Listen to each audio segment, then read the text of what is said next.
Greetings and welcome to Simmer's Morning Skate on SeattleHockeyInsider.com. Look at this! It's Tom Fitgerald, the general manager of the New Jersey Devils. See how are you? I'm doing well. How are you? You are doing well. What the hell is going on with this hockey club? All right, let's start with the goal line out. Last year, 7 netminders. Let's face it. It was a gong show, a lot of injuries. That's kind of taking care of itself, right? Yeah, I mean, we knew we had to address it, not throw anybody in front of the bus. We needed to be better in certain areas. There were reasons why. We had 200 goalies. And then we brought up a couple of kids who rightfully shouldn't have been in that position. One was playing in the USHL the year before.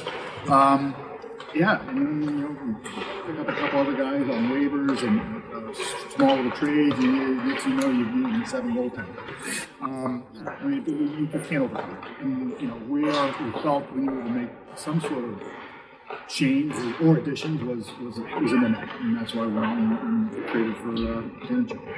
Very nice. Worked out pretty well. Yeah, I mean, if you're going to have bad luck at a position, don't have it in net, right? Especially 7 guys. It's ridiculous. All right, work out from there. How is this? This is magic. I mean, with a lot of talent. Well, I think buying in. Lots of it. I mean, we as an organization want to get bigger on the back end and more mobile. We felt that all the teams in the league have the size and ability, not that smaller players can't play. And we'd worry about the size difference up front. Like, we weren't overly concerned about being big and mobile up front. But where we're at, we get the commitment from ownership to go out and get a Dougie Hamilton a couple of years ago. Damon Severson on the right side is a hell of a defenseman.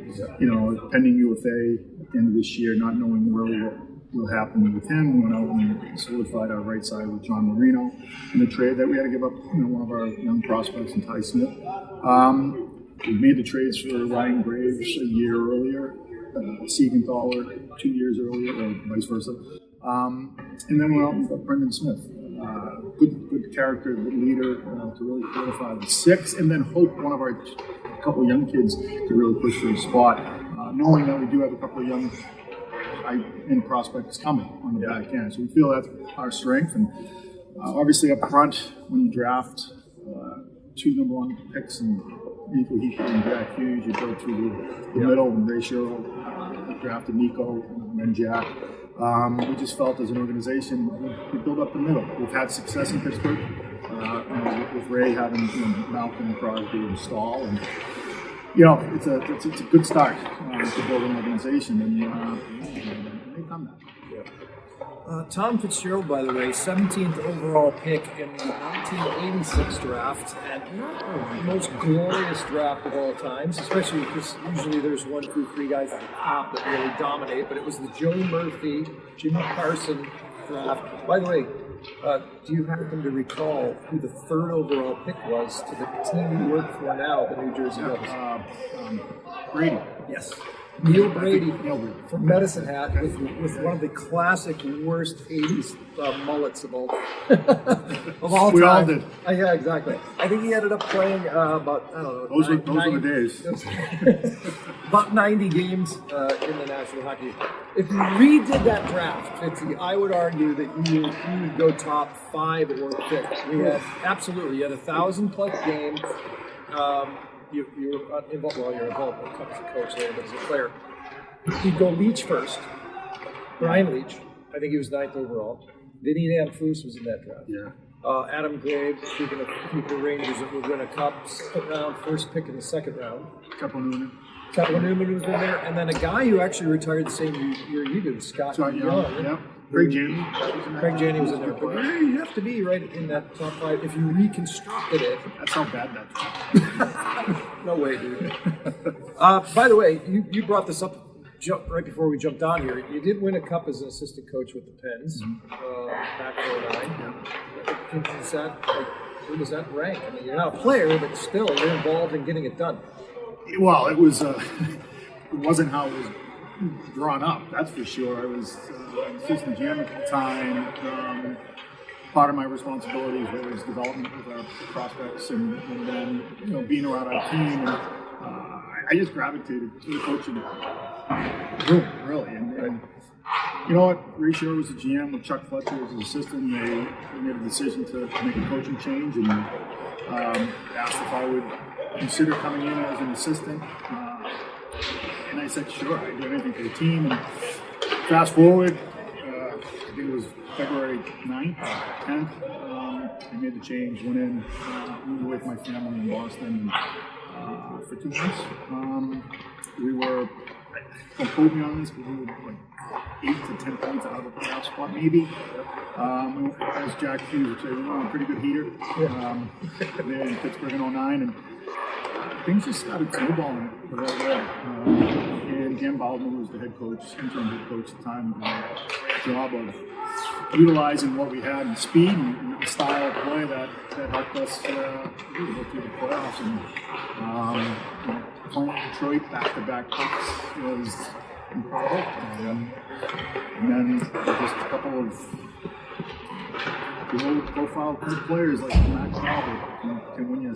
He can score 2 goals in the Stanley Cup and win it for you. So, yeah, it was a great day for myself and my family. I didn't see my family for close to a month at that time until they got on the ice and celebrated. I think my ugly mug is in the back. I think it is. Yeah, I have to go. I was on the ice for that. I got cup. my cup over my head, a picture of my framed in my office, and I'm looking at it. I think that might be Simmons on the bench in the background. I was on the ice for that one. And I was miserable because I grew up a Red Wings fan, and I traveled back and forth the 2 years of those bad boys, and I remember standing behind at the Zamboni at the Joe when Marc-Andre Fleury made that. Yeah, he's leaning a little. I blacked out on the bench. That was pretty crazy. Go back to Boston. You're from Billerica, which is basically Lowell, sort of close to Lowell. Like it is. Well, I mean, it's not the same, but it's in that general, just North Shore. Do you even call it the North Shore? Because you're not really by the shore. We do. Yeah, we do. Yeah. I was actually, my family's all from Charlestown. I moved there when I was really young, and then mom and dad moved my brother and I to called the Charlestown Trees. Is that right? Okay. How close is that to Lowell? Oh, it's 10 minutes. 10 minutes. But you didn't. Back then, Lowell wasn't developed into a little later. UMass Lowell, so you wouldn't have been recruited there. Jack Parker probably would have recruited you, right? Yeah. At BU. Yeah. Well, I grew up going to the Lowell games. They were Division II at the time. I said this when I played for the Bruins. Going Friday nights or Saturday nights to the Billerica high school games was really everything. Like it was. That's where your friends were. You watched these guys. You asked them for autographs. Really? And back then, the workers, they were great. They were great. And I wanted to go there. And then my family, my dad and mom, pushed me off to the Catholic private school, prep school. Austin Prep. Austin Prep, yeah. But you know, we won a state championship there, and there was 9 Billerica kids on the team. Wow. But I go to Lowell games. A lot because they were playing right at the Billerica Forum, which is now called the Chelmsford Forum. Yep. And that was great. And then they came to Division I, and growing up, you'd go to the UL hockey schools right after Labor Day because that's when tryouts were, and you didn't skate in the summer. But I got recruited. You get 5 visits. I decided I didn't want to go out to Wisconsin or Michigan, which I probably regret now, just to see those type of schools. Get out of it. I picked BU, BC, Providence, UNH, and UMaine at the time. Okay. Yeah.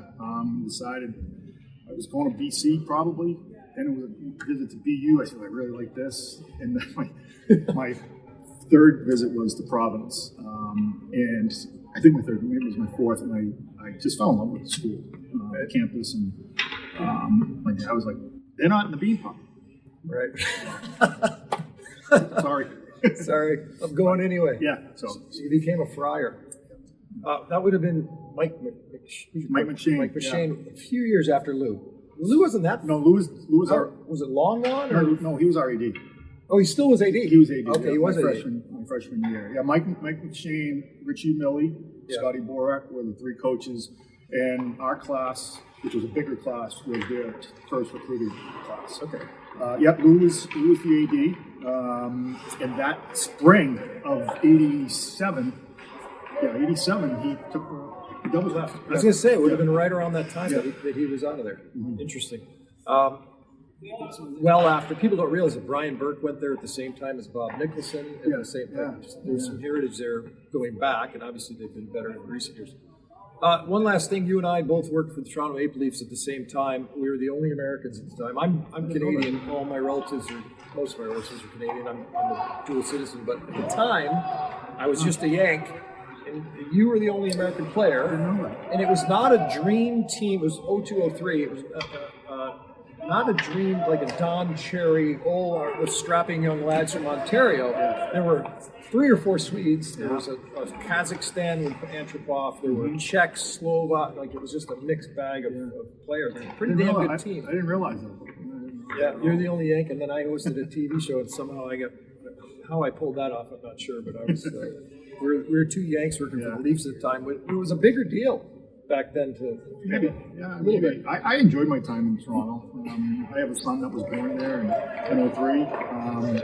I would argue, not actually, that's probably actually 204, the next year, 204 was probably the most talented team I've ever been on. And I played in Colorado for a cup of coffee and had a chance to play with Sakic and Forsbergs and Hughes and Kaminsky's. That was really talented, but I would put that Toronto team. Really? Oh yeah. I mean, with Mats. Well, you got to remember we made some trades when Joe Moondyke came in. A tryout. And made the team, of course. Mats, Reichel. Robert Reichel was there. Renberg. Ryan Francis was traded. Brian Leach was traded there. At the end. Phil Howard, I think that was the same year. I mean, you go down. There had to be 5 Hall of Famers. And Pat Quinn, of course. And Pat was great. You know, he was awesome to play for. What about in terms of motivation? I was doing television for a minor league event, and he and I shared the same agent for a while. Actually, the agent's a great friend of mine, who was great friends with Pat as well. I went to this event, and I swear I was ready to run through a wall. Like, just absolutely run through a wall. I'm listening to him, I'm just like, He was great. You know, his speeches came from his heart, his experience, understanding, you know, the battles in the war that happened on the ice. And I felt really like he was a tactician that knew. Like, we always practice, you know, hey, this is how they forecheck, we're going to break out this way. But he wanted to play a really entertaining type of game. I mean, I remember Carlo Koliak, whatever his name is, I can't pronounce it. He was a young player with us, and he would pull up behind the net and stop, set breakout, and we don't do that. We just wheel it and go. And we don't stop. We play an entertaining brand of hockey. We're going to push the puck up the ice. Keep moving. He was fun to play for. But his speeches, you know, were incredible. I remember thinking, we're going to have a hell of a morning skate. Maybe we should talk like this before the game. You're all jacked up. For morning skate. Yeah. So that's good. It's beautiful. All right, well, some people might see this, this is kind of boutique right now, Fitzy, but some people might see this. Impressive. Yeah, isn't that something? Save $70,000 on a camera guy, which I feel bad about because I have a lot of dear friends who are camera guys. I don't want to screw up that union, but some people might see this after the game, obviously. We've got Seattle and New Jersey. This should be, speaking of teams that push it, this should be a hell of an entertaining little contest. Yeah, I feel like, you know, Seattle and us probably sang the same tune last year on where they wanted to improve.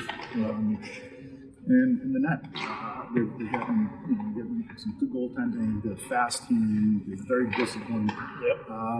There's a lot of similarities. You know, let's not feed their fire by turning pucks over and allowing them to go off the rush. So it should be a great game. By the way, you hate this question, as all GMs should, because it forces you to almost throw somebody under the bus. But when they say, well, what do you need between now and the trade deadline? I mean, you can say certain things when it's obvious. Guys know what they're dealing with. You know, if you want to add size or you want to add depth somewhere, I mean, that's okay, right? Yeah. It's kind of what really all you need to do at this point is tweak it.